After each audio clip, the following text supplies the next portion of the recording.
wanted to use really short.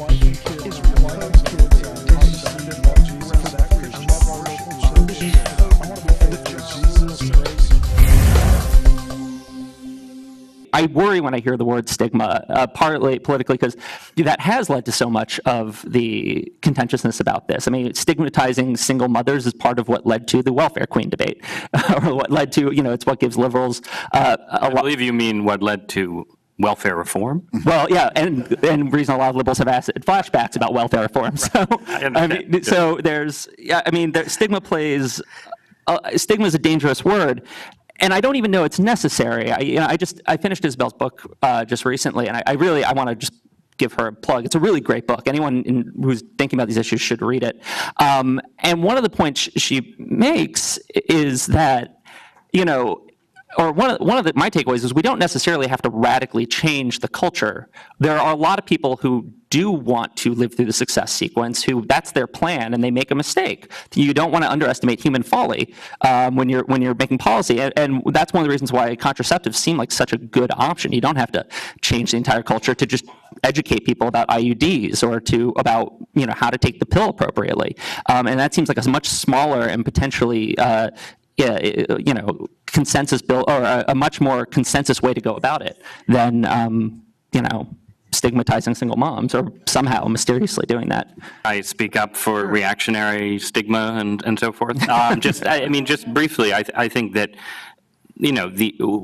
a few points. One, what Michelle described as the talk that you give to your children, and the sort of system of carrots and sticks, if you will, that you hold out to them in terms of thinking about their relationship to you and their adult life, that is a pattern of aspiration and stigma. It's not stigma in the sense of shunning your children, which, and sort of cutting them off from polite society or anything like that, but that kind of view, that kind of message as taught to children by parents, and as imparted by communal organizations and civic organizations and so on. That strategy, I think, while I certainly agree with Brad and everyone else that, as I said myself, it's hard to imagine generating the level of consensus to sort of build it up beyond the level of the family. That is the kind of model that human beings actually respond to. And I really think they respond to it more fully than they respond, again, to sort of just straight utilitarian arguments, to parents saying, you need to make these choices because I have a pamphlet here that projects that your income will be higher in 10 years. No, your parents have to make it clear that at some level, as much as they'll love you, they will be disappointed in you if you make a certain set of decisions. And some of those decisions have to do with when you get a job and when you get married and when you have a kid. Some of those decisions just have to do with who you have sex with. And this is something, obviously, where liberals and conservatives, for reasons that relate to the sexual revolution, to religion, to lots of different things, tend to disagree. And the liberal view, generally speaking, is that the pursuit of sexual fulfillment is a really important liberty and a really important good, and needs to be defended against reactionary types like myself who want to sort of claw us back to a darker era.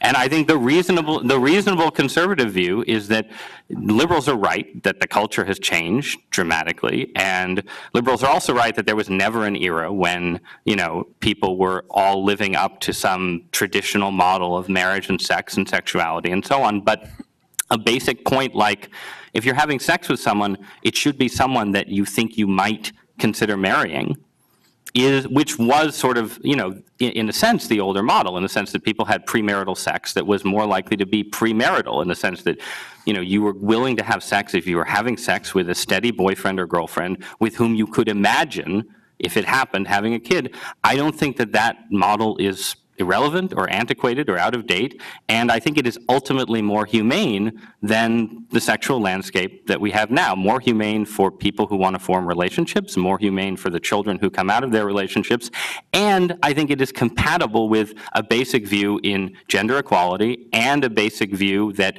if people fall off that success sequence, you're not going to, shun them or kick them out of your Amish community. You're still going to love them and care for them, but they will feel a little bit of shame, and that's okay.